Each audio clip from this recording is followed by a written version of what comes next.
Hello and welcome back for another video on ARK Survival Ascended. Today we are diving into 5 awesome creature mods you need to try in ARK Survival Ascended. We've got lots to showcase, so without further ado, let's get straight into it. Kicking off our list is going to be the Vectispinus from Tristan's modding, which can be played cross-platform, hence the name. It comes from the Spinosaur family and is around the same size as a Spinosaurus. To tame these bad boys, you will need to be survivor level 75, where you can unlock the rail gun, and of course can be crafted in the fabricator. You will need to craft energy cells for ammo, which can also be unlocked at level 75. You can find the Vectispinus in shallow waters, inland water, or on monster islands. They are tamed via knockout methods, where you have to shoot it with a railgun, which will inflict torpor over time. I highly recommend shooting at its feet, as its hitbox is a bit dodgy, and you might find you miss a lot of shots when shooting at the body. Preferred kibble is exceptional kibble, or if you don't have access to that, you can tame it just like any other carnivore, using any types of meat, with the best being raw prime meat and raw mutton. Once tamed, you will have a battle mount like no other. It has 2 different types of saddles: the basic saddle, which can be unlocked at level 55, and the artillery saddle that can be unlocked at level 85,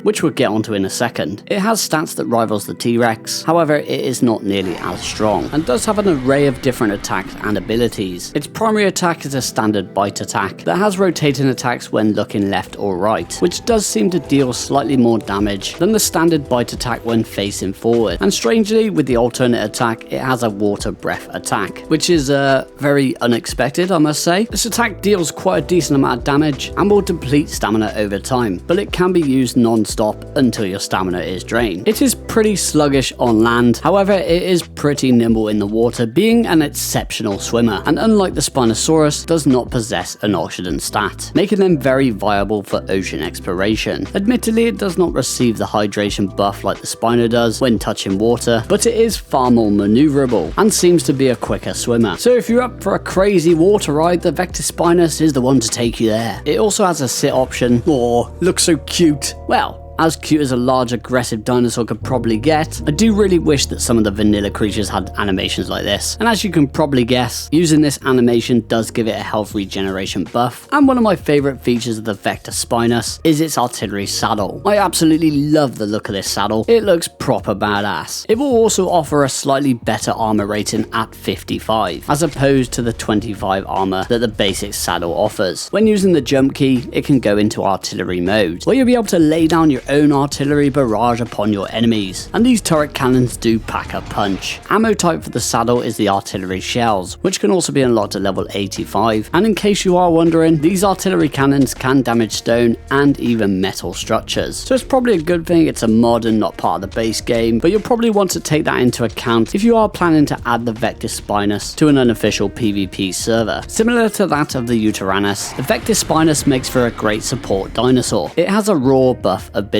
which when used can buff itself and any allied creatures within the Spinosaur family. For example, the Spinosaurus or the Baryonyx. They will gain 25% attack damage, damage resistance, and movement speed, and this buff will last for 90 seconds. Personally, I think it's one of the coolest and well-made modded creatures I've seen in a very long time, which is why you need to try the Vectispinus if you haven't already.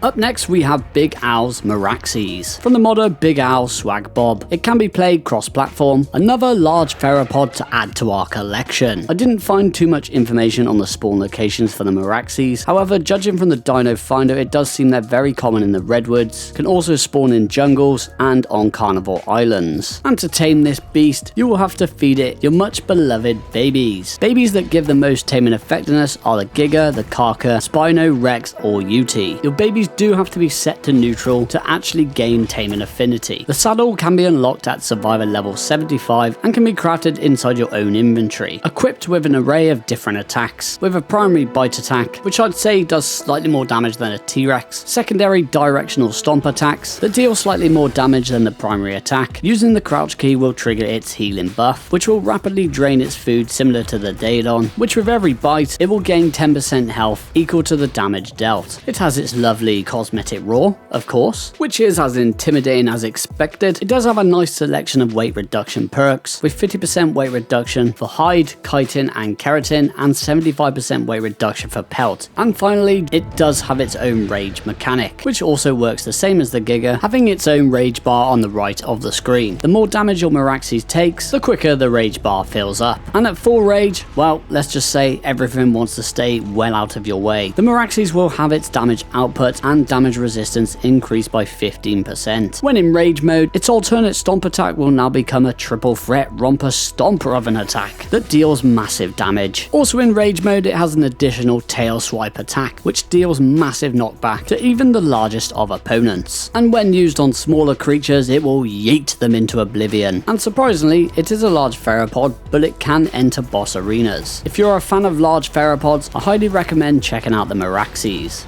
Up next we have the Monolophosaurus from the modder Schmitto. This mod can be played cross-platform. If you are looking for the ultimate cave-in mount and you fancy a change from the Baryonyx, then the Monolophosaurus is for you. It is also around the size of the Baryonyx. You'll be wanting to look for these in the redwoods or around the mountains. However, they are especially common in the redwoods. The mod will add 3 different variants of Monolophosaurus: the standard variant, the cave variant, and the alpha variant. And to tame one, you'll be wanting to check your engrams, where you can craft the Monolophosaurus bile, which can be unlocked at level 25. Crafting requirements include 1 Titanoboa venom, 1 Megalania toxin, and 5 spoiled meat. This bile will stack into 10s and does have a short spoil timer of 1 hour and 20 minutes, but it can be stuck in a refrigerator to extend the spoil timer. I would highly recommend trapping it, as it pretty much aggroes on everything and anything. If it does get attacked during the taming process, you will lose all taming effectiveness, so definitely stick it into an enclosed trap. Once you equip the bile into your last hotbar slot, the Monolophosaurus will become passive, and you just feed it like any other passive creature by walking on up to it and pressing the feed button. I did need around 25 biles to tame a level 145, but I am on 1x taming, so it all depends on your taming rates of how many you need. Also, in regards to taming, there is also a chance that babies can spawn in the wild, so of course if you kill the parents, you can easily nab yourself a cheeky baby and raise it from there, skipping the taming process entirely. The saddle can be unlocked at level 30, and it does also have 2 saddle attachments. I thought this was a really nice feature. I would honestly love to see more of this type of stuff for the base game. The saddle shield, which can be unlocked at level 40, which will protect the rider from attacks, and the saddle blade at level 50, which will increase the attack damage of the Monolophosaurus. And the shield does offer the rider a lot of protection from a wide variety of different attacks, including being able to protect the rider from Arthropleura spit, and does protect the rider from projectiles even if shot from behind, which is a little odd, so I figured I'd test this out with dismount creatures, and unfortunately it will not protect you from the Microraptor or the Palovia stun. But another cool feature of the shield that it does protect you from is the toxic fumes in the swamp cave on the island. You will not take any health damage, and you will not need a gas mask. Both of these saddle attachments will also add additional armor on top of the armor rating already given by the saddle, so they are pretty tanky. It has a standard bite attack, which does actually have a lower base damage than the Baryonyx, and an alternate headbutt attack, which does slightly less damage, but does have a faster attack speed. It can jump, but it's nothing to celebrate about. It is a pretty baby-sized jump. It does have a cosmetic roar. I mean, that's a pretty cool roar if ever I've seen one. It also has 2 buffs at its disposal. The acidic bile will cause its bites to inflict an acid that burns enemies, and secondly, the insect killer buff, where it gains the buff when killing insects. However, this is not nearly half as strong as the Megatherium's version of the buff, and it will also barely gather any chitin, whereas the Megatherium will gather loads. The Alpha Monolophosaurus can be found spawning commonly around the map, which can be killed for extra bile and high quality saddles and attachments, so it will be very easy to obtain yourself a high armor rating early on, which definitely gives it an edge over its close competitors. I definitely wouldn't go as far to say that it's going to replace the Megatherium or the Baryonyx, but I thought this was a really cool dino and I really wanted to showcase it. I do highly recommend checking it out if you haven't already.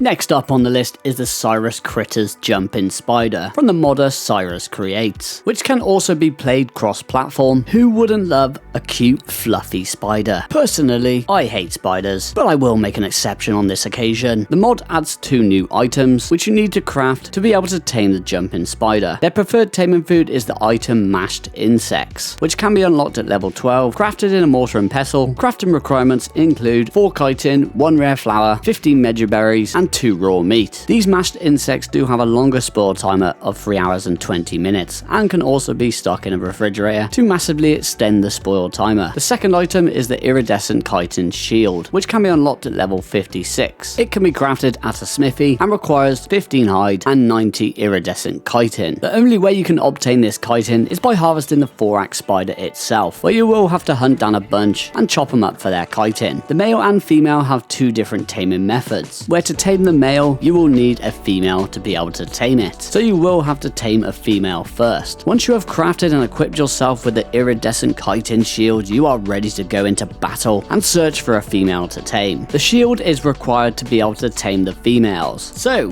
where do they spawn? To be honest, it's quite difficult to say, as they do spawn in a wide variety of areas. From my experience, they seem to spawn very commonly in the redwoods and inside a few caves. They will actually spawn on the walls just like the Megalania. If you are looking to tame one that is attached to the ceiling, you can pull it down with a crossbow and grappling hook. If playing scorched earth, they will spawn in the desert, inside caves, and also the Wyvern Trench. Take note that when found alone, they are typically quite passive, however do become aggressive if found in groups, so you may want to get rid of the lower levels before attempting to tame one. Once you have found your desired female, after equipping the iridescent chitin shield, be sure to equip your mashed insects in your last hotbar slot, and you can just go on up to it and feed it passively, just like any other passive feed creature. I found this beautiful level 145, which on 1 times taming I believe I used 11 mashed insects to tame it. I must admit the feeding interval is ridiculously long, so it does take quite a while to tame. Once again, I highly recommend building a trap around it, as they pretty much don't stop moving, and surprisingly they do walk around pretty quickly, where it can be quite easy to lose them, especially if you're taming one in the redwoods. I just threw a load of wooden billboards around this one to make taming it much easier. Once you have your female, no saddle is required to ride it, and you're ready to hunt down a male. Walk on up to the male while riding your female and use its pheromone ability. The male will perform a little dance to let you know he's interested in your female, which will give you a 10-second interval to jump off and passive feed it with the mashed insects in your last hotbar slot. Once you've released the pheromones once, it does seem to allow you to feed it without having to release the pheromones again. Moving on to its attacks and its abilities. This spider is what the Aranio should have been. As expected, it is rather slow when walking and sprinting. However, it does have a charge leap ability, which is very similar to that of the Procoptodon. When used, you can slingshot yourself across the map in no time at all. You'll probably forget that it moves at the speed of a snail when sprinting. It has the option to go in and out of climb mode, where it will be able to easily scale vertical surfaces and can also latch onto ceilings just like the Megalania. Both of these abilities can be used in combination when out exploring. For example, you can climb redwood trees, and let's just say I want to catapult myself over to that redwood tree miles over that way. Well, it's no problem at all for the jumping spider. I must admit I haven't had this much fun when using a creature in a very long time. It boasts 2 different bite attacks, which can be quickly switch between the 2 with the button prompts on the right of the screen, assigning either the melee bite, which will deal more damage, and its torpor bite, which will deal less damage but will inflict more torpor, so they can be quite a useful taming aid when knocking out creatures. And finally, it has a pounce attack, where it can leap, pounce and pin a variety of small to medium creatures, leaving them with no escape, and will immobilize them for a short duration of time. This works similar to that of the raptors and the Thylacolio's pounce attacks. Once the pounce attack has been enabled, you'll need to use your charge leap when aiming at the creature you want to pin. Roughly guesstimate the amount of power you need for your charge leap, let go and you'll snatch them up in your grasp, and will immobilize that creature for a short duration of time, giving you free reign to get a few cheeky hits in before they are able to escape. And finally, every time they defecate, they will poop out 1 silk a time, which could be quite handy if you're on a map where you cannot naturally gather silk. It's a really fun creature, and it's evident how much work has been put into it. So if you like or even dislike spiders, I highly recommend checking out this mod.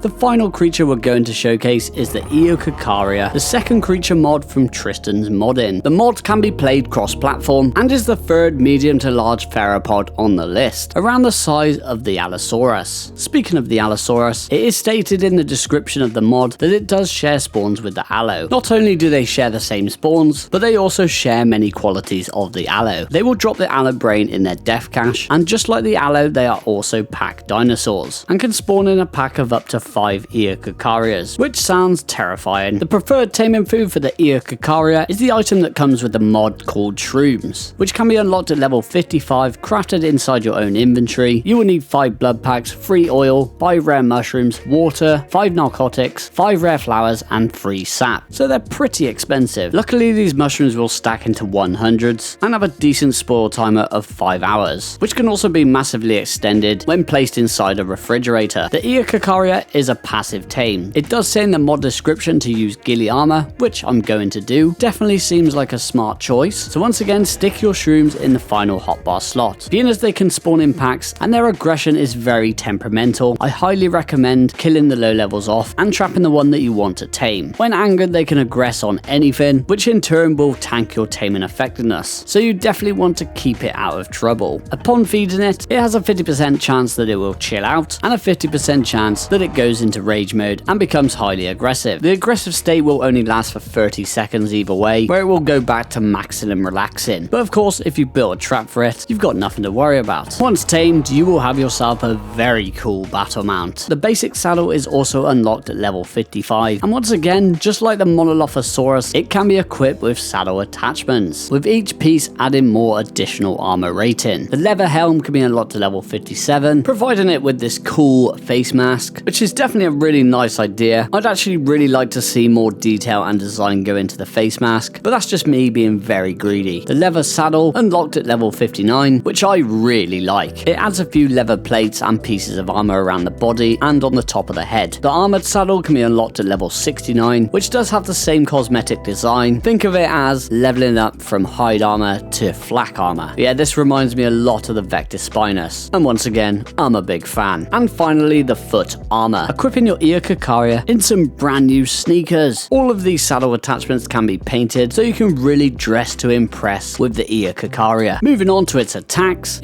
don't seem too overpowered. I'm inclined to say that the stats are very comparable to the aloes. It has a standard bite attack with a primary attack and a secondary head swipe attack, which deals a decent amount of knockback, but slightly less damage, and also boasting a very unique tail spin attack, where it will advance forward, dealing slightly more damage than the primary attack and causing a decent knockback effect. This attack will also inflict the bleed effect to the target. As expected, it is equipped with its own unique cosmetic roar to strike fear into its enemies. I do love how it's opening up its arms. It kind of looks like it wants to give you a hug. And just like the Vectispinus, it does also have its own sit option, which also does give it its own health regeneration buff. It might even look cuter than the Vectispinus. Once tamed, they will passively generate 5 different mushroom types in their inventory over time, which will include rare mushrooms, red, green, blue, and purple. These are ingredients required to craft the stews in the inventory. These can be force fed to your creatures to temporarily boost their stats. The attack stew will give your creature 15% extra melee damage, but also a minus 15% damage resistance. The defense stew gives a 50% damage resistance, but minus 15% melee damage. The speed stew will give 20% extra movement speed. These 3 stews will last for 900 seconds. And the health stew will give your creature a small health regeneration buff, which will last for 20 seconds. I force fed all these stews to my ferry, and it does appear that you can use them in combination with one another, albeit a pretty strong battle mount as a lone Eocarcharia, but where it really shines is with strength in numbers. They receive pack bonuses, which will go up to +4 in a pack of 5, whereas the Allosaurus only receives pack buffs up to a pack of 3, so they are stronger pack dinosaurs. They will also inflict bleed damage, but unlike the Allosaurus, all members will have the ability to bleed out their targets, not just the alpha of the pack. And the final thing to mention is that the mod also adds an alpha variant of Eocarcharia, which will spawn naturally in the wild. They are pretty tough, but similar to that of the Monolophosaurus, the alphas can be killed for high quality saddles and armor attachments. You'll be able to find all of these attachments from killing these beasts. It will make saddling up an army with high quality saddles much easier and quicker, where they will become a formidable fighting force and a great addition to any tribe. And even though they are slightly larger than the Allo, they can also enter boss fights. There are so many reasons why you should check out the Eocarcharia, and that is also going to be the end of the video. I really hope you enjoyed it, and if you did enjoy it, please consider liking, commenting, sharing, and subscribing for more ARK content. There's plenty more, and there's plenty more to come. And please do let me know in the comments if you do want to see more modded showcases like this, and what other modded creatures you'd like to see showcased. beast, and I'll catch you all in the next one. Take care, goodbye.